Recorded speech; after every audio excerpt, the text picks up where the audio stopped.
Welcome to the Jeremy and Andy Talk Movies podcast. I am Jeremy. Good job. I am Andy. Do we need to talk in Russian accents?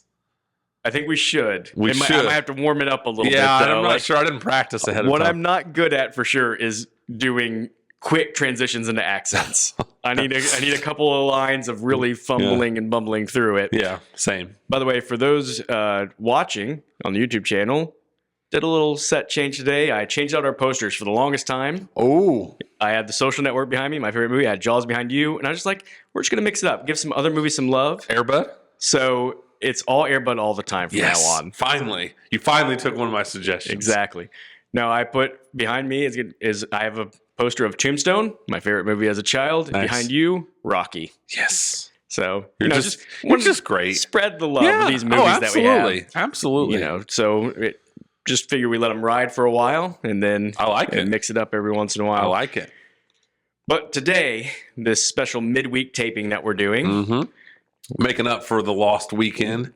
That's right. We're about the fans. We're not going to rob you of an episode and then not give it back somewhere. I want you guys to go a whole week without us. That's just cruel. That's right.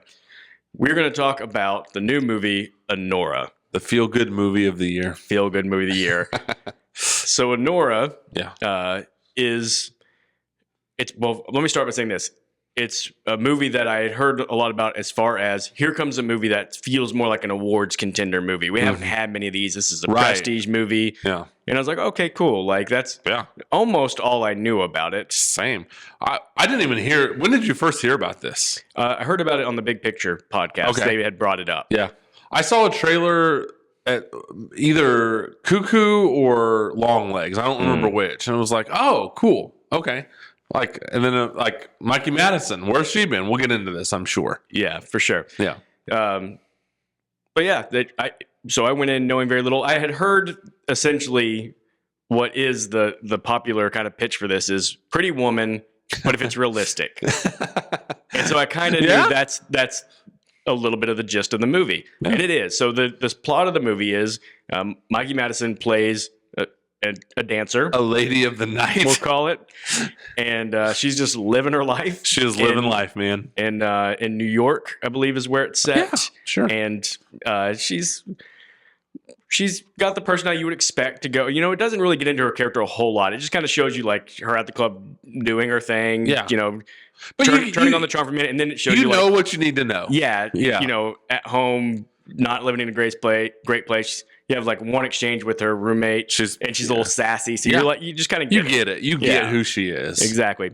Then one night her life is turned upside down when a couple of Russians have come to the club and her boss comes and says they want somebody who speaks Russian, and apparently she speaks from Russian because her grandmother was Russian and never learned English. She said. And it turns out this Russian is a young man who is the son of I assume just filthy rich Brazilianaire. We know that for sure because he's got tons of money. It's also never clarified exactly who he is. He just tells her to Google it. There may be some danger in what this guy does too because people really fear him. Yeah. And maybe they just fear him because he's filthy rich. But it kind of alludes to like he's also just a little scary. This movie does not get bogged down in unnecessary details. It doesn't get bogged down in hardly any details for sure. So anyways, it starts this, let's call it whirlwind romance, where he enjoys her company. He does. And then he just is like, hey, keep coming along. I'll pay you. Keep coming and partying with us. Money's no option for him or no worry for him. And this is essentially, I had told you before, I saw it before you did. And the one thing I told you is I feel like this is two movies in one. Yeah.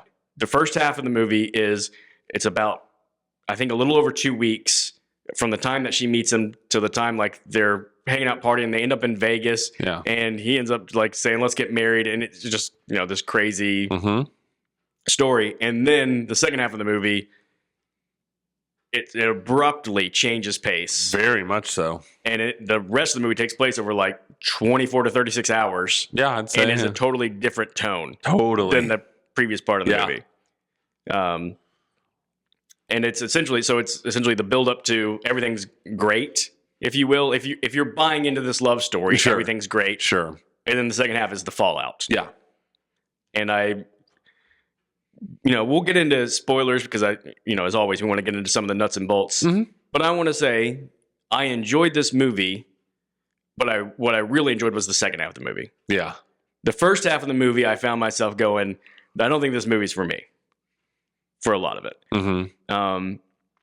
Mainly, and you know, we can get this out of the way. It's there's a lot of graphic stuff in this movie. Like we're gonna have to talk about the fact that you went and saw this with your daughter. Yeah. Do we have to talk about that? I think we have to because well, her and I are talking about it in therapy next week, so I can just FaceTime you if you want me to. Let's say I'm sure. Yeah, your therapist is gonna love that one. They saw a new boat in their future just based on this. Yeah, you seeing this movie together, but it's not just that. It makes it a hard movie to recommend because that. But what it was is just like it's like, man, these characters are just not likable. They're. I mean, it's not like they try to make. When we talk about the Pretty Woman type setup, right? And Pretty Woman, it's like Julia Roberts is the hooker with a heart of gold, and she is just charming as can be, bursting off the screen. And Richard Gere is the guy who's soliciting her, but he's also got a heart. It turns out he's a good guy. Yeah, and so. This is not that. This is hey, she's gonna act more the way you would think somebody would. She's kind of rough around the edges. And he is. I mean, he is the worst. He's just the douchiest guy who's ever been in film. He is just a baby. Like literally, their relationship. You're sitting there watching, going like. All he does is party and play video games, and then do drugs and spend money and other stuff. And then the stuff they do together. Yeah, he occupies his time. Yeah, but I mean, literally, I'm watching it going like, you're not rooting for this couple because no, in a way, you kind of. I think by default you end up rooting for Mikey Madison because this guy's such a douche. Well, and you kind of root for her because it's the magic of movies. When you're following a character, you just want to see things work out for that character. You do. But you never once for a minute believe that like he's going to be dependable. You kind of know. And she knows it too. Like, that's the thing. Her character kind of knows it because when he does the proposal thing, it's not like this sweet proposal scene. He's like, let's get married. And she's like, come on, what stop. What are you talking Shut about? up. She's basically she does all that. Yeah, you're going to have to convince me this is real because nobody believes like, it. I'll get you a 3-carat ring. 4. Yeah. You know, it's like. Yeah, it's a negotiation. It's a negotiation, yeah. But when he's hanging out at his house playing video games and she's snuggled up to him, I'm like, there's no way she snuggled up to him like, I just love this guy. I found my little fortune. Like, this is my retirement. I know what role I need to play now. Exactly. Yeah. I also wrote down, not only does this feel like two different movies, I said this feels like to me, it feels like a 70s movie in structure. Mm-hmm. Now, I don't mean like when I say it feels like a 70s movie, I feel like now there's a reverence for that you bring up all the time, how 70s movies were the best. And I just mean like 70s movies had their own unique structure in the way they did things. And this movie has an unbalanced timeline, as we talk about. Mm-hmm. First half of the movie, things are moving fast. And then we talk about that sort of abrupt. Slows, and there's no signifier that it's going to slow down like that. You know, it's not like Rocky where you're building up to, well, of course, the final night of the fight's going to be the longest part of the movie. You know that. Right. This movie, you're just breezing along, and then all of a sudden, scene happens, and then it like kind of just keeps carrying on the story. And I was going like, man, they're really spending time with this point in time. And I'm like, oh, this is what we're doing. We are just staying with this point in time and going at a whole different pace. But I like filmmakers who will feel the freedom to do that. I've talked multiple times about movies that have done that have been told out of order. What is that called? Why am I blanking on it? Non-linear. Gosh, non-linear timelines because the movie would be unbalanced if they didn't. Yeah. And here's a movie that doesn't care. They're like, whole lot's going to happen in the first half, and then it's really going to slow down in the second half. And we're really going to take our time with these. Yeah. And then the other thing is just the unexpected character work that I think it does in it, and particularly with my boy Igor. Oh my gosh! Because when Igor shows up, it's just like he just pops up as a henchman for. And you're like, I know who this character is. Like, exactly when he popped up, I said, I've seen enough movies. I know what's here. And the fact that he's kind of like weirdly stoic as they're going to the situation is like, Igor's going to do something messed up. Like he's going to be the henchman that pushes things too far. Or doesn't. And I'm like, but then it's progressing, and all of a sudden, this guy who shows up halfway through the movie, hardly says anything for a long time, ends up stealing the movie. Yeah. By the end, I'm going, I love this guy. I love Igor. Igor's my guy. Yeah. That doesn't happen in movies. It doesn't. Least not it's really modern impressive. Movies. Yeah. Yeah. And the last thing I wrote is, because of all of that, I said, this movie felt like it was written without an outline. And what I mean by that is, if you outlined a movie, I don't feel like it would ever move like this. But if you're just kind of writing a movie and be like, I feel like I want this to happen now, and then the writer kind of goes, oh, I'm enjoying where this is going, and he just kind of keeps going. That's what this movie felt like to me. It's a great description. You know, I like this thing I did with Igor. I'm going to keep making Igor more let's likable. stick with That's what Igor. it felt like. It doesn't feel like, if you're writing a movie and you go, I want this Igor character to be the coolest guy, you don't wait until halfway through the movie to bring him in and then slowly ease him in, like, so that it's just by the end he's that. Or at least most filmmakers want. Now, saying all that, of course, the screenwriter, we might find out, had it perfectly plotted out, and this is exactly what I wanted to tell. That's just an impressive thing to do. I'll just say it as somebody who, I can be too rigid with structure. I'm blown away by somebody's ability to just be like, has that unconventional structure. Let's just see where the story takes us. Yeah, exactly. And it's a large part of why I got so lost in the second half of it, because I did feel like we were going, we're just going on a ride now. Yeah. And I'm liking where it's going. Yeah. Yeah.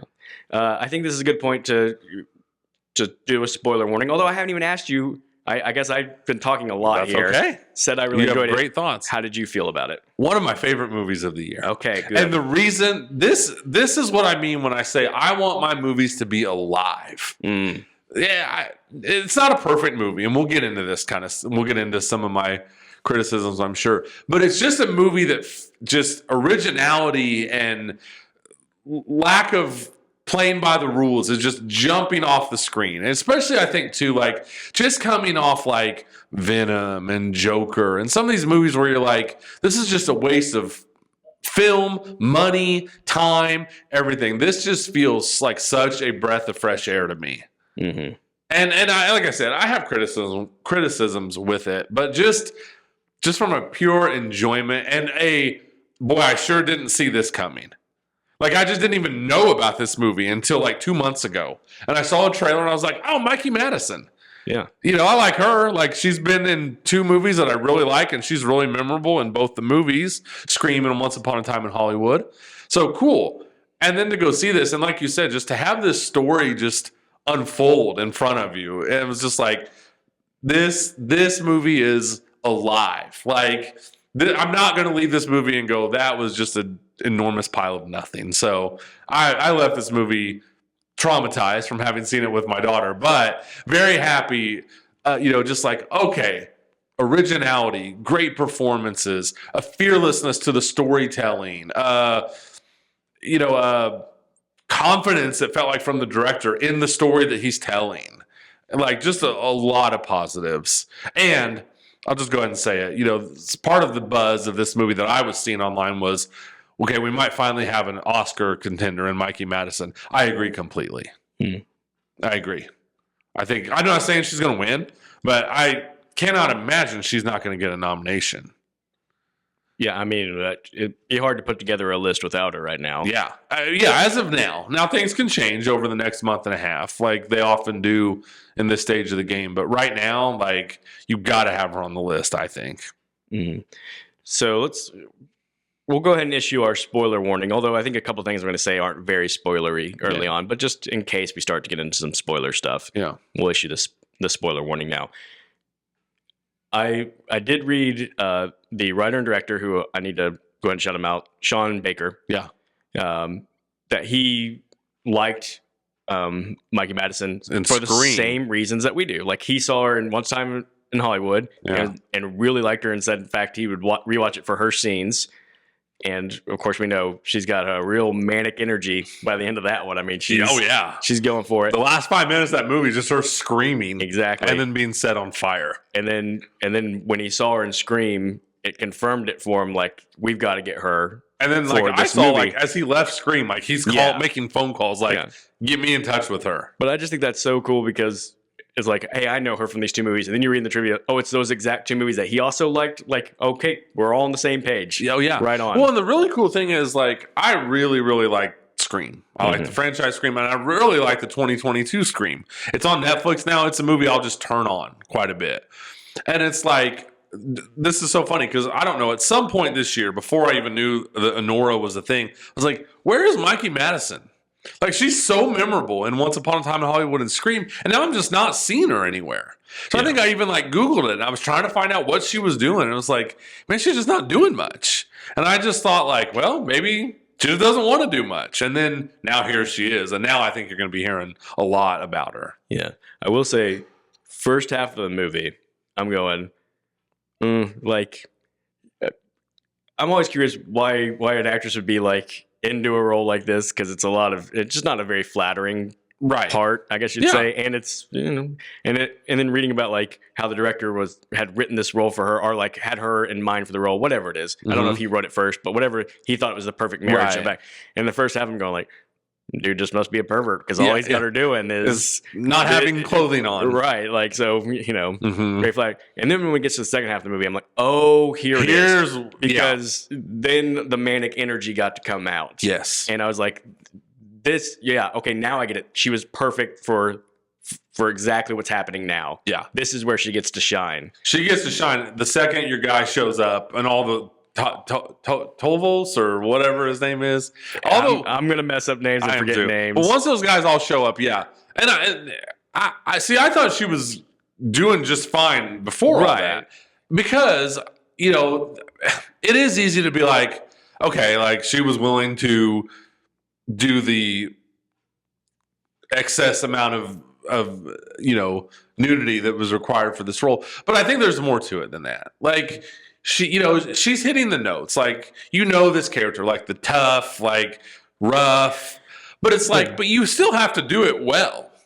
And so that by the time when the Russian guys do show up and you go on this journey, you have to in some way, shape, or form be invested into the Anora character. And I was. Yeah. I have to say, there was a couple of times I had to remind myself that I've heard her talk in other movies, Once Upon a Time in Hollywood and Scream, and she doesn't talk like that. And I was like, that's amazing, because she so inhabits that personality type. Yeah. It almost, you would just assume this must be how she sounds, how she talks. And I'm like, wait, it's not how she talks. I've heard her talk in other movies. And so either she was acting in those talking different, or in this one. But in either case, it's impressive. It's impressive because it's a total different way of talking. You play that character, and it's like she works in this club, and it's like she's cussing at people and stuff like that. And like I said, like maybe it's the notes you expect, but it still doesn't mean it's easy to pull off. And she's convincing in that, and when she's doing that kind of stuff. And then when she meets Ivan. Yes. Okay. Ivan, like, it's not like, you're not going to be like, oh, what a sweet romance. It's not sweet at all. But she still has to have this charm and charisma in some way. And when he proposes to her, and she kind of sits up in the bed, and then like the music, the needle drop hits, you're like, okay. Like, that's what, like, that scene just, and then her and her charisma is just bursting right there. And so it's like, all right, I'm in. And then like, little do we know as the audience, she hasn't even started to cook yet, really, compared to what's coming. Yeah. So getting into the spoilers a little more, there's not a whole lot to spoil again first half of the movie, because it's just the running around, partying, the sex, drugs, and all the things you'd expect. So it comes screeching to a halt when Ivan, who's in America while his family's in Russia, he's just kind of living it up. But he's got people who are supposed to keep tabs on him. And when word gets back to Russia somehow that he married this, well, they just call her a prostitute. They just like, you married a prostitute. You brought shame on this family. The guy who's supposed to be keeping an eye on him is like, no, like, he didn't realize it. He didn't know they'd gone off to Vegas and got married. And they're like, we got to get this fixed right away. And so it's these guys showing up and going, Ivan, you got to come with us. We got to get this whole thing undone. Your parents are coming. And then the movie just goes insane at this point. It does go insane, because first off, finally Ivan reveals his true self, because he's like, I'm just going to take off and run. And because she's like, I got to put on pants first, she's like, no time. And he just runs and leaves her. Yeah. And you're like, that's exactly what we expect. But she's there like, what the heck, dude? What? Yeah. Where did he just go? And then the other guy's like, well, grab her. We'll find him, but we can't lose both of them. And so then, yeah. And then it just turns into like this. There's like hints of like screwball comedy almost. There's it just becomes like this stew of different genres and different things going on. And Mikey Madison just gets to cook, and yeah, it just gets wild. It is. It feels so real too. It does. Like everything that people are doing feels so real, and the fact that the bad guys like they feel like real people going like because everybody that enters the scene and there's like when they're like holding her down stuff, you're like you 100% why the guys who are there have been holding her down. But the new guy walks in is like, what are we doing, guys? Like we can't be doing this. You're like, I get why he's saying that. Yeah, I get why everybody's acting the way that they're acting. Exactly. And the best thing to me was like these guys like they're not like just bumbling idiots, but they're not like cool. They're not George Clooney and Brad Pitt and Wolves. Exactly. Like they're clumsy and they're getting the crap beat out of them by her, and they're just kind of making it all up. And at one point he ties her up and he's like, untie her. So he unties, like it's clumsy, but they strike this perfect balance where you're not like, well, this is stupid. All of a sudden this is like Three Stooges, but you're not like, I don't know. It's just really impressive. It's a really impressive balance. And that's what I mean too when I say like this movie is just alive, because like as the writer director, like to take this chance of like, okay, I'm not making these guys like they're not like scary Russian hitmen murderers, but they're they're I don't know what they are. They're nothing like I've ever seen in a movie. Right. So there's two movies that I thought of while watching this movie. Mm-hmm. The first one is actually interesting. I was watching, I was going, the way, I thought this more in the first half, honestly. I was like, the way he's presenting these characters, and it's just kind of showing you a world of people that most people don't see. Mm-hmm. And he's doing kind of an honest look. Yeah. He's saying, like, I'm going to show you, like, how kind of ugly and unlikable it is, but they're, loving it and enjoying it. Yeah.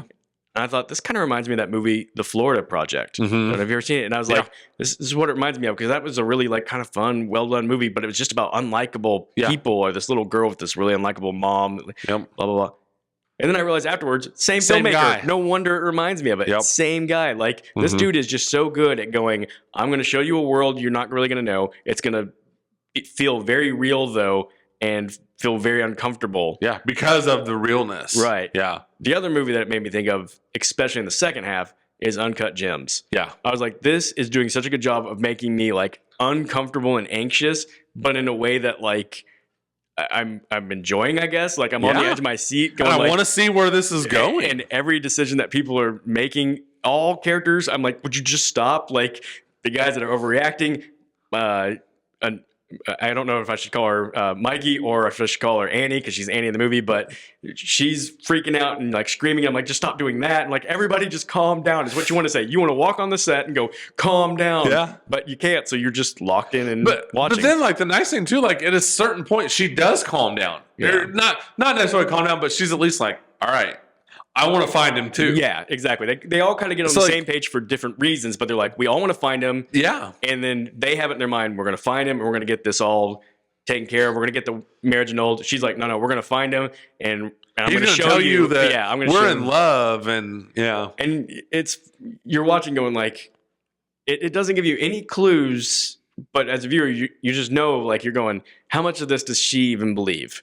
You know what I mean? Like she's smart enough to know, but it's not like she's a super smart person, but she's worldly enough to know, like, at what point did she really know, like, the jig is up, but she's also not really like to give it up without a fight. So far in, I just got to commit, kind of like. Yeah, it's almost like maybe if I just will it to happen, if I don't let him give up on it, like all of that. But so that's the thing I want to get into too. I think a lot of this movie is just really, it's a tragedy. Mm-hmm. It's a tragic look at the Mikey Madison character who, stereotyping or whatever you want to call it, but you just assume because of her profession and the glimpses they give of her rough life, just rough. And so I think, I don't want to speak for the director and I didn't research this, but it's like, I think, with her telling them, no, we're in love. You don't, and it's like, I think that's supposed to be like, it's supposed to be tragedy, I think.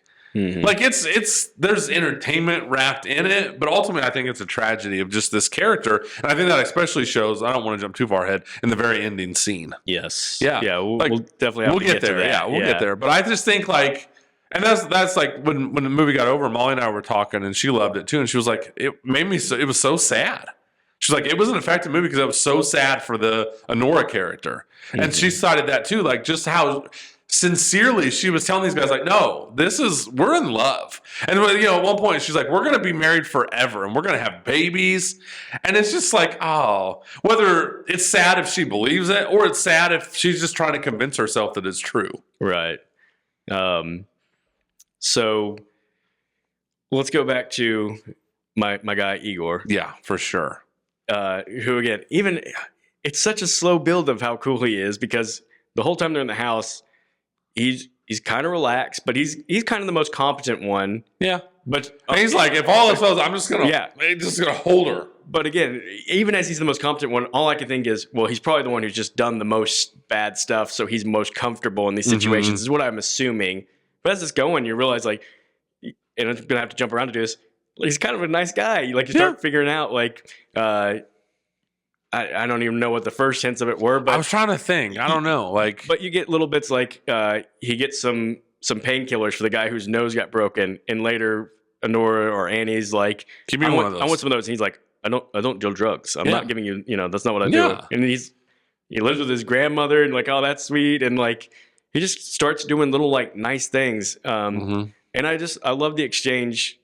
Not the last scene, but the second last scene where they're back at the house. It's going to be her last night in the house before she has to clear out. Yeah. Everything's already falling apart for her. And she's still kind of like giving him attitude. She's giving him a hard time. Does make sense. Like, as much as Igor's been cool, you're like, if I'm honest from her perspective, though, he's still part of the group that came in and just tore her life away. Exactly. Like, she's not going to that quickly. She's not going to fall in love with him. Like we did as an audience. Yeah. But when she's like, you were probably, those other guys weren't here, you probably were going to rape me. And he's like, why would I rape you? And she goes, why wouldn't you rape me? And he goes, because I'm not the rapist. Yeah. It's like, and you're like, Igor, I love you. You're just so like calm and like. Yep. And the movie does such a good job too of like, once you know it, like once you've seen the movie and you think back, like it is a nice slow burn with him where you're like, okay, he's not assaulting her. He's not, he's being nice to her.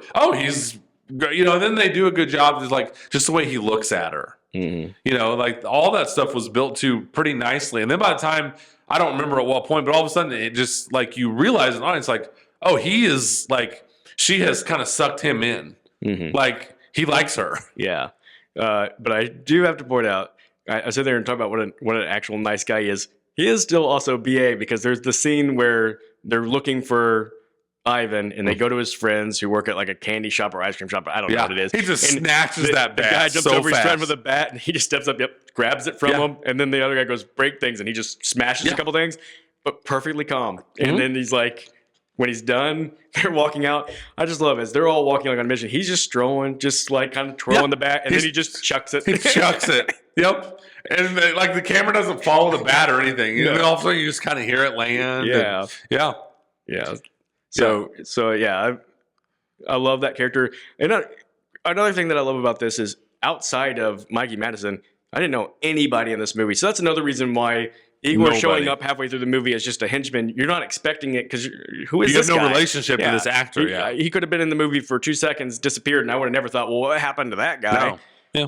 And as I'm watching it, I'm going, this guy's awesome. And it's making me think, like, has he just been in Russian movies? Is that why I've never seen him before? Because he's got to be authentic Russian, or he's European, something. I'm so uncultured now, but his last name is definitely not American. Yeah, no. And for sure. I'm not even going to try to pronounce it. Right.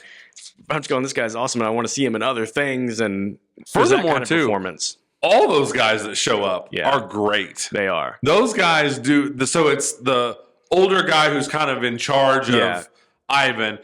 Toros. Yes. And then he brings his 2 henchmen with him. Those guys are so great. And I was so happy to spend the rest of that time with them. Like their chemistry together, individually, everything, I just thought was so good. Yeah. And they just, I'll say it again, they struck a good balance where like these guys aren't bumbling idiots, but they're not these efficient, like, we will take care of this. Yeah. Like I love the scene when they're in the diner and he's asking the kids like, have you seen this guy? And then all of a sudden he's like, kids these days, like he's lecturing these kids, you're being rude and stuff. And I just thought that kind of stuff was like, this is good, original, funny stuff. Like, this is good stuff. Yeah. I like when Ivan's parents finally do show up. Yep. Whoever the dad is, does he even have a line in the movie? I don't know. He but laughs. He's got a laugh, which is very memorable. A scene where he gets to laugh. He has a presence about him. He looks like a rich Russian dude. Oh, yeah. But it's the mom who comes in, and she is just throwing heat. She came to match Mikey Madison's energy. And you're like, she's playing that like woman that everybody's a little scared of very well. Yeah, she does a really good job. And when they finally have it out, her and Mikey Madison, it's such a brief scene. But it's great. But man, it is two heavyweights throwing punches back and forth at each other. And another scene too that had this sadness to it, I felt like, because Mikey Madison's trying to do, hi, I'm so happy to be part of your family. And you're just like, oh, no, this is not what this is. Yeah. But yeah, but by their last lines at each other when the mom's like, he never loved you, he never would have. She goes, well, he hates you enough that he married a prostitute just to tick you off. Yep, and that's when the dad drops laughing. He just starts laughing. And I love that. Mic drop moment for Mikey Madison. The dad is dying laughing over this girl who is cursing out his wife. I think, doesn't the wife even say like, what are you laughing at her? I think she has a line. Yeah. But yeah, it's so good. And for this director, who, this guy reminds me of like a Paul Thomas Anderson or a Fincher, or someone who like, not necessarily, and I'm not saying quality wise, but like just in that this is my vision and I'm going to do it the way I want to do it. So I did appreciate, I don't know if it was just a purposeful choice or if he just felt that's how the story should unfold. But when you have these movies like this that very much march to the beat of their own drum and they're not worried about catering to the audience, I was so glad we did get the scene of the Anora character letting Ivan have it. The dude she married, right? Yeah. Like, as an audience, that was so satisfying for her, because it's like, oh, we're in love. And then finally for her, she calls him all the names you want her to call him. And she lets him have it. And it was like, thank you. I wanted that character. He doesn't care, I don't think. But it was so satisfying as an audience member to hear the Mikey Madison character rip into him. Yeah. And say all the things she needs to say to him. Yeah.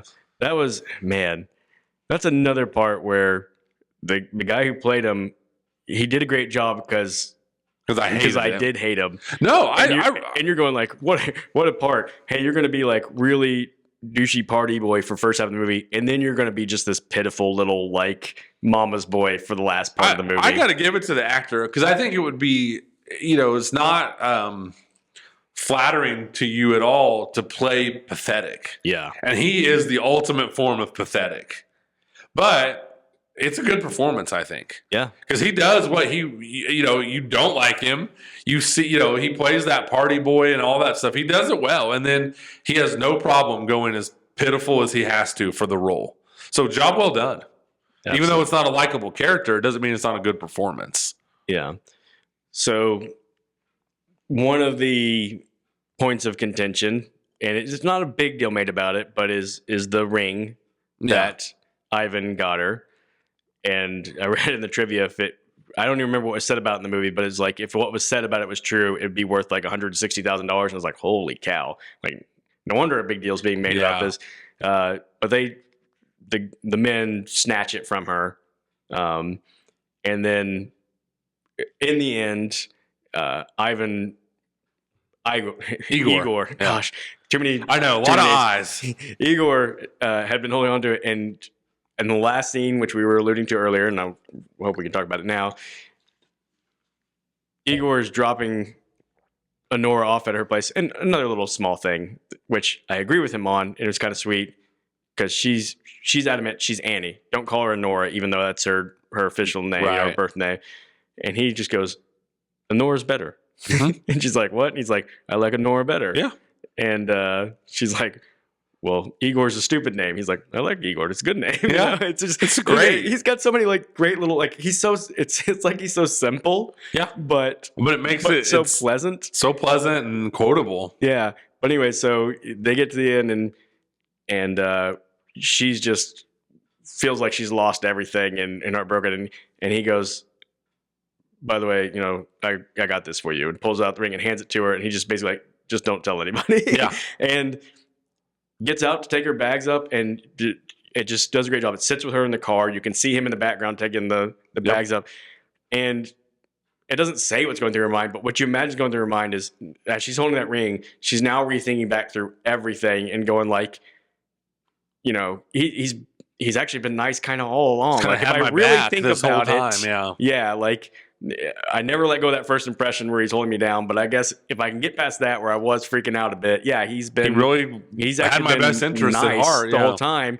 And then he gets back in the car, and it is sad because she climbs on him and it starts to be a sex scene. Because that's all she knows. You realize exactly that she doesn't know how to just say thank you. Yep. She doesn't know how to just say that was sweet. Yep. Or, hey, I like you now because of this. All she knows is that. And so at first you're like, okay, we're going to end with a sex scene. But then like she just breaks down. She can't even go through with it. So he goes to kiss her. Yeah. And I think this is great, like physical acting on both of their parts, because they convey what they need. He likes her. It's so obvious at this point. He tries to kiss her. He tries to kiss her, and she's resistant. He doesn't get forceful, but he wants to kiss her, and she starts. Like he just is putting his hand. He's kind of trying to pull, and then she kind of starts to hit him, and she, no, I don't like this, and then she just breaks down, and you're just like, oh my gosh, this is that, and that's where I say like this is a tragedy. Yeah, is what this movie is, and he just kind of like okay and holds her, and literally that's like. It. I can't remember if it's quite pan out or fade to black or whatever. Fade to black. But it just ends there. No music during the credits, and it's just the windshield wipers of that car. Yeah. And Molly and I just kind of sat there, and Molly goes, "Is that it?" And I was like, "That's it." But yeah, and like, especially now that I can look back on it, you just go like, it's really heartbreaking in a lot of ways. But it's so well done by those two. Mm-hmm. And to think, and you think back to that movie and all the ridiculous stuff that has happened, and for those two to be able to forge this sweet, I would dare say, like relation, like not a like boyfriend girlfriend relationship, but just this relationship they've forged together. It does have a sweetness to it, but also a lot of sadness to it. Yeah, and it's what an incredible balance to strike, because as much as I love a good happy ending and was rooting for it, it just wouldn't have made sense. It wouldn't have fit the story. It felt like a real ending. Right. But if you had just gone all dour, I would have been bummed out too. Yeah. So finding that right balance that you're talking about, having the sweetness with the tragedy. Yeah. If you want to look for the silver lining, he did give her that ring. So, like, as an audience, you're meant to assume, like, she's probably going to pawn that ring and make a killing and all. It's like, it gives you some glimpses of, like, she's going to be okay. Mm-hmm. Like, she's going to be all right. It could have left her in way worse. Yeah, I mean, in long run, the family did actually still give her $10,000. Like, she comes out at least financially, like, ahead. Like, she didn't have herself set up for the rest of her life with a rich guy like she thought. But she... For the whole affair that took 2.5 weeks, she came out well. Yeah.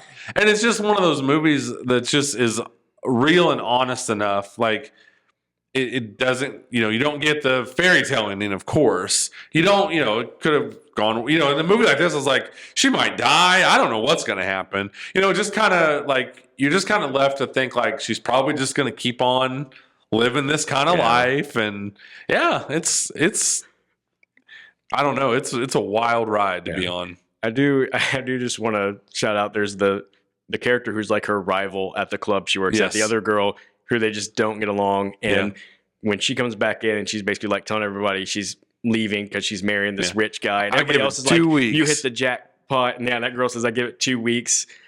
You can just sense, like, they don't even have to say it. They don't have to address it. When it is going bad, as much as she wants it to work out for all the reasons she could, up there is, I can't let that girl be right. No, I've got to prove that her girl. I can't.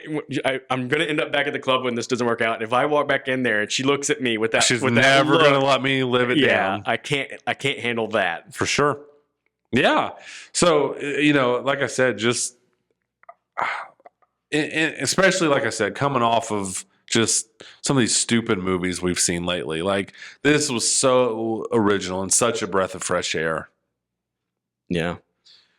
But we'll go ahead and address this. Watching it with your child, even though I shouldn't say child, my oldest daughter is an adult, but so just to cut through the awkwardness here, we talked about it before, and I was like, so from what I'm understanding, I don't think this is going to be I think there's going to be a lot of sex and nudity in this movie. She's like, all right, I want to see this movie. So I think we kind of just both do this is going to be awkward, but we both really want to see this movie, and we'll just sit there and stare straight ahead and never talk about it. I don't know. It was weird, but it's I don't know. In a weird way, I think I'm obviously a movie lover. She is too, and so you can kind of put that awkwardness aside because you want to watch this movie. So, but yeah. Hey, if nothing else, it's a good cautionary tale to don't do that line of work. Yeah. Don't run off and elope with a Russian millionaire party. Don't do this. Yeah. Don't do this. Don't be Anora. That's right. But yeah.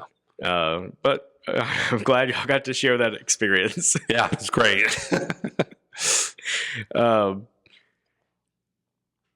I think we'll be very curious to see what we get next out of everybody involved in this picture. I'm in on Sean Baker. Had you seen any of his other stuff? The Florida Project. Besides that was the only one I had. Me too. I know Tangerine was another movie he did that got a lot of acclaim, but I never watched that one. Yeah, and then Red Rocket. Yeah, I think so. I haven't seen that. Either. Florida Project is one of those ones that I really enjoyed and I should say I really respected. But it's I'm ever going to watch that again. I don't think I can revisit it. Yeah, Anora maybe I can, especially the second half. Second half, yeah, for sure. And there's movies like this that I say all the time. Cable TV is hardly a thing anymore, where you watch movies on cable TV. But Anora, I think, would work great as a cable TV movie. They'd have to cut out a lot of stuff in the first half. They would, but I think the movie would still give you the best stuff in it. Yeah, in the cable edit. Yeah, you wouldn't lose the plot. Yeah, and in the second half could stay.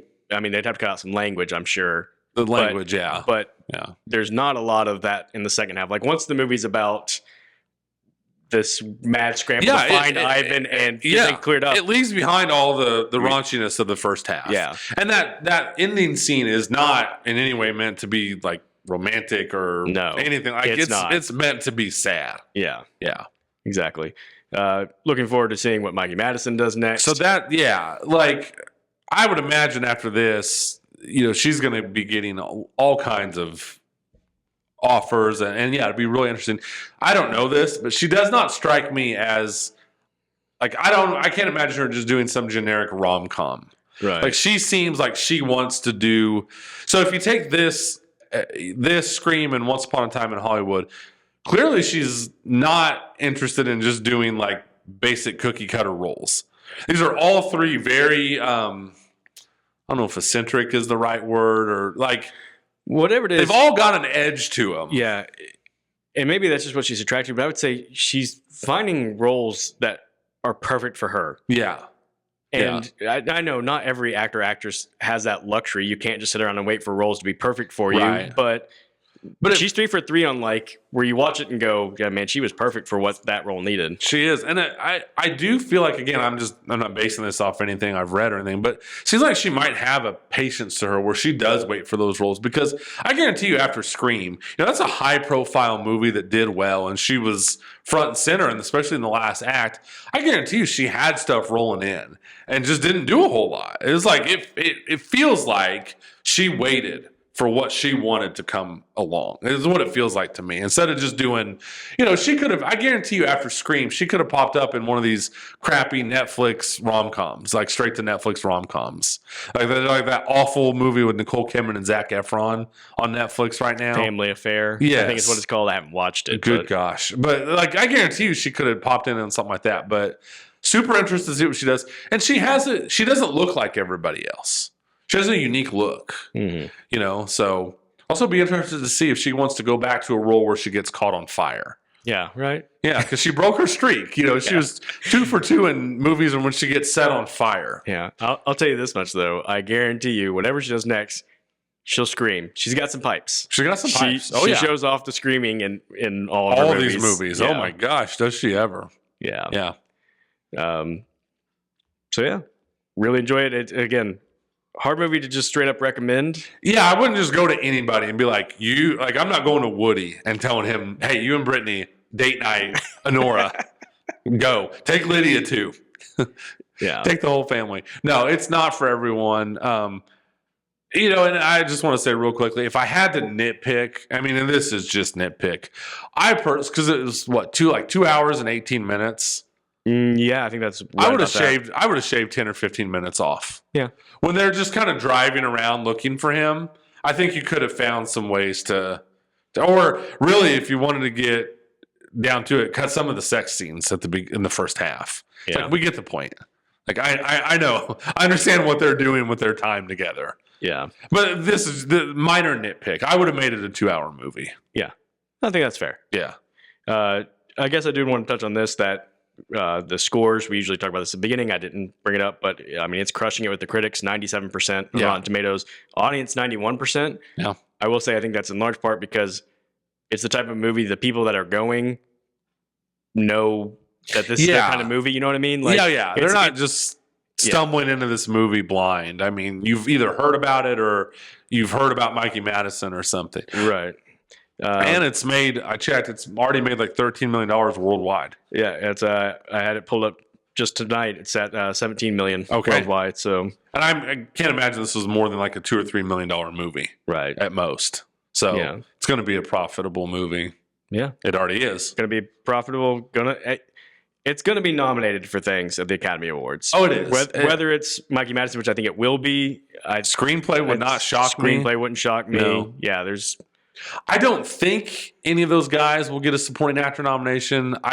Probably not. I wish. I wish Igor would. Oh my gosh. But I just don't think it'll happen. Yeah. That would be such a great surprise if the nominations come out and that really would. Nominated actor, and I'll just have to forever call him Igor because I won't be like, yay, how do I pronounce his name? Right. So yeah, that would be cool. Yeah. And I remember when we did our what are we looking forward to most in 2024, and I think we both said, and I remember saying I'm always excited for the movie that I don't know that I'm excited for, and here's this movie that I had no idea was coming out, a director who I don't have any real attachment to, an actress who had kind of not done a whole lot lately, and this is what I love, when something just creeps up on you and it's just such a great out of nowhere surprise. Well said, Andy. Yeah, I always look forward to that, and this movie delivered that and then some. Yeah. Well, it's not going to be too long before we're potting again. Yeah. We'll be back in here this weekend. Yeah. We're going to be returning to 1999. Not Scream 3. Not Scream 3. Okay, let me just talk for a second. Okay, go ahead. I have never been more convinced of... I knew for a fact in my brain, as much as I know that my name is Andy, that Scream 3 came out in 1999. Your name's Andrew. Dang it. I don't know how. I'm pretty good with that stuff. I don't know how I got that in my mind. You're actually amazing with that stuff. And to be honest with you, when you said it, I've got a list of movies from that year, a whole long list to be choosing from, and I didn't have Scream 3 on there. And my first thought was, I can't believe I missed Scream 3 because I never thought Andy would be wrong. Man, I was so off. So I looked it up and it said 2000. I was like, well, what was the actual release date? Because sometimes it's February. And I was like, February. So, and then I'm going do I just roll with it? And I was like, nah, I'm gonna. Yeah. So I hate to be that guy, but you did. I don't know how I got that in my mind. Maybe I just really had a desire to talk Scream. And it's a funny thing because I was like, I'm gonna do Scream 3. I was like, I can't believe I haven't done this yet. Well, because it's not a 1999 movie. Yeah. So sorry. So we picked two other movies. We did. That's okay. I decided to go with Inside Man. Yeah. Which is Michael Mann. And The Insider. Insider. Yeah. I said Inside Man because I literally heard it talked about on a podcast on my way in tonight. They were talking about Inside Man, so that got in my The Insider. Thank you, by Michael Mann. Al Pacino, Russell Crowe. Great cast. Really before Russell Crowe blew up. Yeah. And I've seen this movie before, and I remember it being good, but I hardly remember anything about it. So I'm like, I've got to revisit this. That's what I'm thinking. 1999 movie. This is what this is for, us to go back and go hey, it was kind of a big deal. Yeah, and so I've seen it once. Yeah. So I'm really excited. And then you chose, after realizing that Scream 3 is not a 1999 movie, I went Any Given Sunday. and I'm excited to revisit that one because Another one I'm pretty sure I've only seen once. it's one that I don't know that I've ever sat down and watched beginning to end. Yeah. I've seen it all, but that was another one that like I probably caught the first time like on cable TV, Yeah. and then I was like I'd catch it in segments, Yep. and so I'm excited to just sit down and watch it. So am I. Straight through. 2 movies I'm really excited for. Yeah, Yeah. Also, I think it's worth pointing out that something else cool happened this week in movies. Something that's important to our podcast. New trailer for the new Mission Impossible movie. Did you watch it? I know you don't like to watch trailers. I didn't watch the trailer. I can tell you this: it gives nothing away. Okay. It's mostly just Tom Cruise running.